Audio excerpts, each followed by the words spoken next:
You are listening to the Atlanta Real Estate Forum radio show, Around Atlanta edition. Showcasing the best of Metro Atlanta, our communities, the attractions, and the special events that make Atlanta great. Welcome to our virtual town square. And now, here are today's hosts. Good morning and welcome back to the Around Atlanta edition. I am your host, Todd Schnick, joined by my co-host and friend, Carol Morgan. Before we kick things off, we do want to thank New American Funding for being our 2021 show sponsor. Now our 10th year on the air. It has been great having them as our partner. All right, Carol, we've had this organization on the show before. Do such important work. It's so important, especially this time and place. So looking forward to this conversation. Yeah, everybody wants to be outside right now and looking forward to being a little bit warmer in Atlanta so we can all get outside more. We are joined today by Michael Halicki. He is the executive director with Park Pride, and they are the Atlanta-based nonprofit that engages communities to activate the power of parks. So we're going to be talking a lot about Greenspace and parks today. Welcome, Michael. Thank you for having me. Pleasure's ours, Michael. Appreciate you carving out a few minutes for us and joining us. I know you're busy, so grateful for the time. Before we get into the important work of Park Pride, take a few seconds and tell us a bit about you and your background. Sure. So my background, I've worked for a number of different environmental causes, and I came to Park Pride thinking of Park Pride as an environmental organization. And I will share that over time, I've been an executive director for the past 7 years, but I've really come to realize that Park Pride and our mission to engage communities to activate the power of parks is about people as much as it is about parks. And I found that in my time at Park Pride, I've kind of been won over that I initially saw kind of the people side as a means to an end, as someone who cares about the planet and the environment and making a difference locally. But seeing the impact that the organization has in bringing communities together, getting to the point that people know their neighbors, they get to enrich their community, I've come to see is really something that sets Park Pride apart. And it's a part that I've really come to appreciate over time. So I have a family, wife and 2 kids live in the Ormwood Park area. I also do a lot of posting on Instagram and on Facebook of going out to different parks. So I can share with you plenty of statistics, and I'll do so today. But I also encourage people to check out both Park Pride and me personally on Facebook because I'm always going to different parks and finding different places and dragging my family on the weekends. We were just out doing service projects just recently as well. So there's a lot of different reasons to be outdoors, and I really practice what I preach. Well, there's so many cool little pocket parks in Atlanta, and especially when you say you live in Ormwood Park, that's one of them. Yeah. So, I don't know that everybody really always appreciates or understands, what we have in Atlanta, and it's getting better and better, with all the connectivity and the trails and more parks, and I'm just excited about it. So with that, dive a little bit more into Park Pride and its mission and vision. So Park Pride's been around for over 30 years, and we engage communities to activate the power of parks. But the way that we work is we help to create Friends of the Park groups and to support friends. And these are groups that get involved in the park near where they're at and help to make them better. So they'll go out there to do service projects. We provide grant funding for park improvements, and that includes beautification and park bench.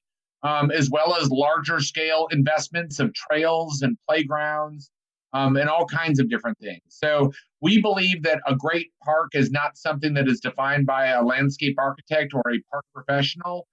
Neighbors define what is a great park for them. Neighbors also change in terms of the demographics of the people that live around a park. So a park that might have met the community's needs at one point might change as different families move in. And there's different ages and interests and things along those lines. So we have a staff of 13. We are a locally based group, so we're not part of a national group. And we work in the city of Atlanta, DeKalb County, as well as the cities of Tucker and Brookhaven. And so we have worked with those local governments. And our role is really to connect community with their parks. So we work kind of between government and the community, and help to create these friends groups that get involved and really want to be the change they wish to see in the world. There are other parts of the country that parks are much more generously funded than what we see here. But the advantage that I think we have is, number one, we live in a lush, kind of forested area. So we have a lot of a natural environment going for us.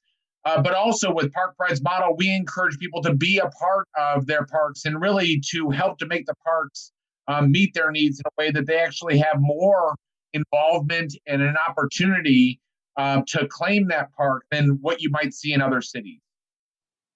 It's interesting. As we record this, I've recently finished books about Robert Moses and what he was doing in New York. I'm in the midst of a book on Teddy Roosevelt, and we know how important the outdoor spaces were to him and the advances he made in his administration. And then just thinking about this show, this is our 10th year on the air, and gosh, in year one, Carol, we didn't talk about Greenspace very much.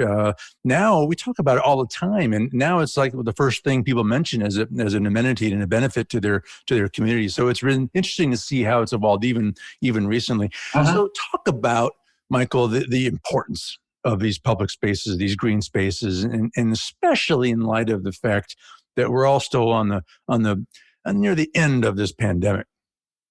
So we use the term the power of parks. And one of the things that I think is interesting is people think of parks as fairly simple, that it's not rocket science. But in fact, parks are incredibly complex because they do a lot of different things. And you have large nature preserves, you have parks that have basketball and baseball diamonds and things along those lines. You have water parks that have splash pads and pools. You have disc golf parks. You have dog parks. So when you think about all the different uses that parks provide, they provide a number of different activities for people to do in parks. They also provide a number of different natural benefits. From a habitat standpoint, there are islands that make it so nature have places to go. And so they're part of our tapestry that we have between backyard habitat and then these nature parks and things along those lines that connect the natural world. You have trails that in many respects are linear parks. So I really love trails because from a real estate standpoint, they actually are the most catalytic because they're these narrow areas that connect neighborhoods to retail. They connect parks to other parks. They connect schools. And so they provide that connective tissue that make it so that people can go to a green space and be connected to them. So parks do a number of different things. The other thing is parks change in the way that we use them, and we've seen that during the pandemic. So during the pandemic, we've actually seen, and by some studies looking at cell phone data, have found that there's a 60% increase in park usage. And so as people aren't going to the office, they're going to grocery stores around the same frequency, but at different times. But their trips have really lessened. They're going to their parks more, but they're also going to different parks than they were going to before the pandemic. There's a saying of Yogi Berra that I'm fond of, that nobody goes there anymore. It's too crowded. And so during the pandemic, where people don't want to go to a place where you're shoulder to shoulder, you're also looking at places that you can go in your neighborhood. And one of the more frequent things that I've heard from residents are, there's this park close to where I live, and I never knew it was there before the pandemic. So people are discovering these different parks, and there's a way that what's the most important park is kind of, it's spread out much more so than where it was in the past, where it used to be that you would mention parks and people would mention the Beltline, they would mention Piedmont Park. Now they know their neighborhood parks. And we've seen that with our grant program, where we have a community-based effort that provides grants for park improvements. This past year, we just announced in January $1.3 million of awards, but we had $2 million of requests. And they were all from friends groups. And it was people going out and looking at parks in their neighborhood and saying, I'd like to be a part of the change I'd like to see in the world. My park could use a little bit of love. And I want to make this a better place, not just as a park, but actually to make my neighborhood a better place. Yeah, absolutely. We're going to come back to that $1.3 million Yeah, in improvements and sure. grants. But, with everything that's happened with COVID, it just seems like people do have a renewed interest in the outdoors, as well Mhm. as, health and wellness. And in some ways, it's been really, really good for society to Yeah. have people kind of think about themselves and think about their place in the world and their health and wellness. Talk a little bit about, the impact of Greenspace on health and wellness. So my favorite story on this comes from a researcher named Ming Kuo. And she tells the story of, and I think of it in Atlanta, we have Zoo Atlanta, which is a great zoo. And one of the things that people know most about Zoo Atlanta is their primate habitat. So the silverback gorillas live in an area that approximates their natural environment. But that wasn't always the case. So folks that have been in Atlanta for a while remember stories of Willie B. And Willie B, before Willie B was released into this nature area, used to sit behind bars and watch TV. And that was the story of the Atlanta Zoo, was Willie B, who was this, kind of this ape that was sitting there watching TV. Well, looking at zoos and not just looking at primate habitat, but looking more broadly, the reason that you've seen this movement in zoos to approximate natural habitat isn't just because it's a better experience for the visitors. It's actually better for the animals. They live longer, they're healthier when they live in their natural environment. And so there's a parallel with that human beings, through most of our evolution, were outdoors. We were in nature. And people are physically, they're wired genetically through evolution to crave the outdoors. And so when we don't receive that access to nature, it has physical, social, and psychological impacts because we're removed from our natural state of being. And so the way that I look at it, and this is also true within urban parks. So as Atlanta has grown as a city and people have time in an urban environment, they need to get out in nature. And again, that's where I really love trails as an example, where you can walk, you can bike, but you can have this experience of getting out in nature in a city. And I think that Atlanta, again, is blessed as not just a city in the forest, but we're really a region in the forest. We're blessed with this effusive nature all around us. But in order to leverage that for your benefits, you need to go outside. And so we try to make it easy to encourage folks to get outside close to where they live. And for that matter, once you get the bug for checking out nature, you'll find that all those different elements of Power of Parks, you'll find different types of parks you never even knew were out there. So it's a great experience, but it's also good medicine that people really need that access to green space for health and well-being, and parks play an important role on that front. Yeah, if you're honest with yourself, there's something rejuvenating about being outside. Even for me, I live in the heart of Chicago. I'm in the Chicago Loop, and even when I walk several blocks through the downtown, it feels good to be outside and just get fresh air and see people and movement. I mean, it's just good for the soul. So and then you really treasure the parks in a place like where I am. So all right, so. The goal of Park Pride isn't just to make people understand it's important to be outside. There's actual rubber in the road in terms of improving these parks. So you mentioned these 1.3 million in grants. Talk more about that. And there's like 19 communities that are benefiting from that. Right. So go into that. So again, with the idea that everyone deserves access to a park, we really try to provide services and support so that communities can get involved in making their parks meet their needs. And we believe that those types of services shouldn't just be available for the larger parks that have conservancies and paid staff, but parks of various different sizes all throughout our community. So over the past 30 years, we've developed a series of different programs. One of the first ones is something called the Fiscal Sponsorship Program. That makes it so that people can actually raise restricted dollars just for their park through Park Pride. And we allow people to use our 501c3 tax status so that they can get a tax deduction for any of those contributions. You don't need to create your own nonprofit. You can use ours. So that's the first step.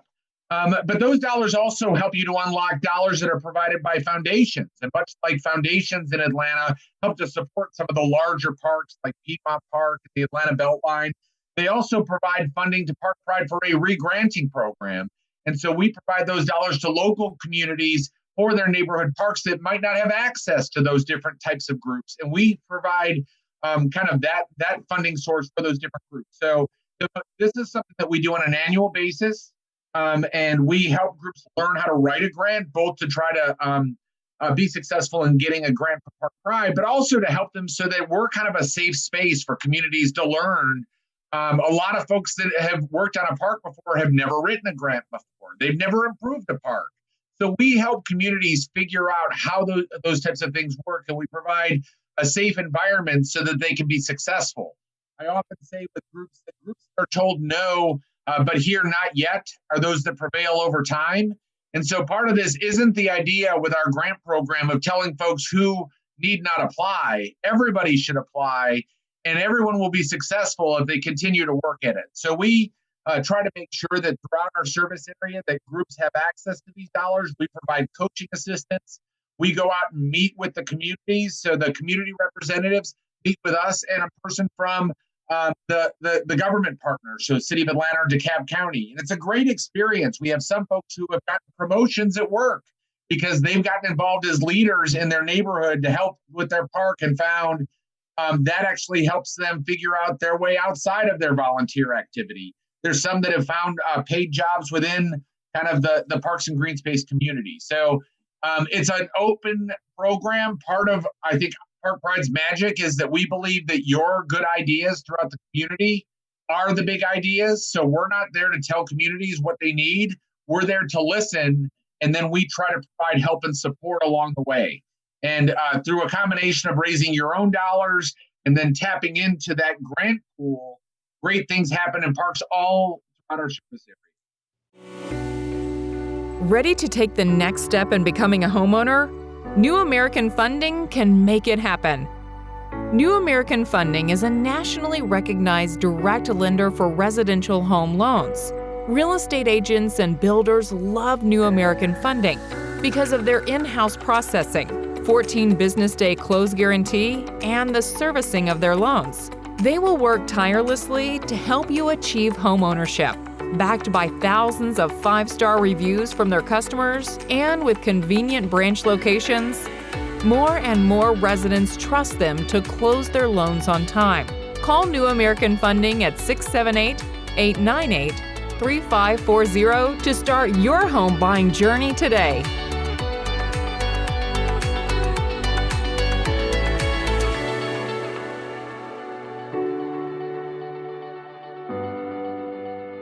I know you're excited about a lot of things for 2021, but you've awarded these 19 community park projects. You want to give us kind of the highlights of 2 or 3 of them? Well, I'll share one of the biggest things that's happened this year. And this year was a wake-up call in a number of different ways. And I really talk about the fact that we've really faced 3 cascading threats, one of which has been public health with COVID. The second one is really looking at the economic downturn as things have contracted, that we've been facing different challenges. And that's been tough because people are using parks more than ever before, but even Park Pride has had to tighten our belt, and our government partners have had to tighten their belt. And then the third has really been issues of racial injustice and equity. And so last year, we had begun an effort a couple of years ago to start more intentionally looking at equity issues. And we went to our funder that provides funding for the grant program and basically made some changes to our grant program to waive the matching requirement in low-income neighborhoods so that groups were not shut out of that program, and committed a third of our total grant pool to be spent in those areas alone. And that wasn't the ceiling for the amount of money going into low-income areas, but it was really the floor. So as governments investing in some of those park improvements or other foundations, it gives us the chance to go beyond that third commitment. And so the thing I'm most proud of out of the parks that are the highlighted communities that received our grants, we committed to a third of the total grant pool going to low-income neighborhoods, but 53% of the total grant pool actually went to those community development impact areas. So these are, again, lower-income neighborhoods throughout our service area. So I think that that's been an important shift. The other thing is, we have recipients within all of our different areas. So though I think we're doing more to make sure that communities that before had barriers to entry, we're still making it so every community can participate. And different communities have different advantages to raise dollars. So we expect them to bring dollars to the table. But the main point here is that we're trying to share the love all throughout our service area, and all going towards the idea that every person within our service area deserves access to a park that's accessible. And right now in the city of Atlanta, a third of Atlantans do not live within a 10-minute walk of a park. If you go back about 10 years, it was around half. So we're making some progress and actually closing that gap. But we also have some work to do. And then not just the access issue, the question is whether or not you want to go there. So just because you have access to a park doesn't mean that it's the park that meets your needs. So that's where we really come in, not just looking at kind of the access question, but really the quality, that we want people to have a good experience in parks and make it so going to a park in your neighborhood is a place that you'll want to go back to. Well, we commend you on that effort because we all know this is not rocket science to understand that those distressed communities really, really benefit from having a place like that to go to and build community and take pride in their communities. So amazing work. So what else are you looking forward to as we look ahead for the balance of 2021? You know, I think one of the things that I'm looking forward to is seeing a change from the status quo. You alluded to kind of getting beyond this situation that we're all shut up in our homes. And for Martin Luther King holiday, we had a day on where we actually got out there on small scale projects to go out and volunteer in parks. Now, before the pandemic, Park Pride, in addition to doing smaller neighborhood cleanups, we did large corporate events where we would have corporate groups and churches that would bring 100 or 200 people out to do a cleanup. And that's something that we have not been able to do since the pandemic. And I don't see us returning to those large scale events, but we have gotten pretty good at doing socially distant, small groups of 10, doing volunteer cleanups. And I do feel like as the year goes on and we get beyond the spike, again, as we look at kids being back in school and that kind of thing, the idea of people putting some sweat equity in their parks, and again, being safe, wearing masks as we need to, and while that continues, but really outdoors is much safer than indoors anyway. And then if you actually get out there and practice social distancing and wear a mask, it's among the safest things you can do. And so our staff participated in volunteer projects for Martin Luther King Day. We have not been doing them every week as we had been doing before, but I see us returning to that in a very careful, measured response. And I will tell you that the reward in both you're getting access to nature, you're getting good exercise, but also with all these people using their parks, they really need this love and attention. So you're also giving back to the community. And so I really see that being something that will be much more a part of 2021 than it was in 2020.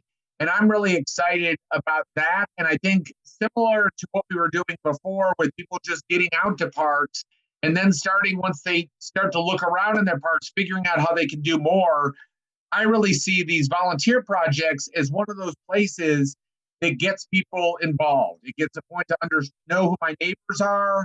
It gets to a point of saying what we could do at our park. You start learning if this neighborhood over here got a Park Pride grant, maybe we could too. So I really hope that we will be doing even more of this. And again, I think that Park Pride has found that small is beautiful. And if anything, we've had this inversion of the park's hierarchy. So the stuff that was the most important was the one big park. And now what's really important is parks for everybody where they live. So I would like nothing more than to spread those dollars even further for smaller grants, more distributed to communities that are a part of the change they wish to see in the world. Love it. I strongly believe that a park is the hub of a community. So the more we can invest and build fellowship and community around it, the better. All right. Well, Michael, sadly, we're running low on time. So before we let you go, a couple of things. How can people connect with you if they want to reach out to you, learn more about Park Pride, put in for a grant? Walk us through all that information. So first off, our website, parkpride.org, is where you can find out about the Friends of the Park program, find out if there is a friends group for your park and to connect with them. We have a number of different programs as well May 4th, we'll have our virtual conference where the theme is the new case for parks. So if you're looking for kind of how parks have changed within these cascading issues that I mentioned, we'll be bringing in national speakers. And we typically have done this event in the past, the Botanical Gardens, with around 500 people. We had 500 people that were part of our virtual conference in 2020, and we aim to put that together again this year. There are sponsorship opportunities there, but a great chance to kind of get in on the ground floor and learn all you ever wanted to know about parks. Go to our website at parkpride.org. You can also send me an email at michael@parkpride.org. Also look me up, Michael Halicki, on Facebook. And I would encourage folks to follow me because you will find all kinds of crazy parks you never even knew about. And more than anything, I would just encourage people to get out there. There's a great book by a guy named Jonah McDonald that's called Hiking Atlanta's Hidden Forests. And it's a great treasure trove of parks inside 285 and outside 285, many of them being parks we work with. But the point here is there are lots of undiscovered places you've never been to before. And this is the time to go there. You don't want to go to the park everyone's going to. Go out and connect with nature and discover some hidden gem, and then discreetly spread the word to your friends and neighbors to check it out. Outstanding. Michael Halicki, the Executive Director of Park Pride. Michael, thanks for joining us. Appreciate your important work. Thank you. All right, that wraps this week's Around Atlanta edition. On behalf of our show sponsor, New American Funding, my co-host, Carol Morgan, I am Todd Schnick. Thanks to you for tuning in and listening today. That's all the time that we have. We look forward to seeing you again right here next week. We'll see you then. Atlanta Real Estate Forum Radio is made possible by Denim Marketing, the publisher of Atlanta Real Estate Forum, Atlanta's favorite source for real estate and home building news. Denim Marketing is a comfortable fit, like your favorite pair of jeans. Denim Marketing tailors marketing strategies to meet your specific needs and niche. Try them on for size. They will work to create a perfect fit for your company's marketing program. Call them at 770-383-3360 or send an email to info@denimmarketing.com. For more information on Atlanta Real Estate Forum Radio or to inquire about being a guest, contact info@atlantarealestateforum.com. Check out the radio show by visiting atlantarealestateforum.com or by listening to the show on your favorite podcast app. And if you enjoyed today's broadcast, we'd sure appreciate a rating and review on iTunes. Thank you again for listening, and we'll see you next time on Atlanta Real Estate Forum Radio.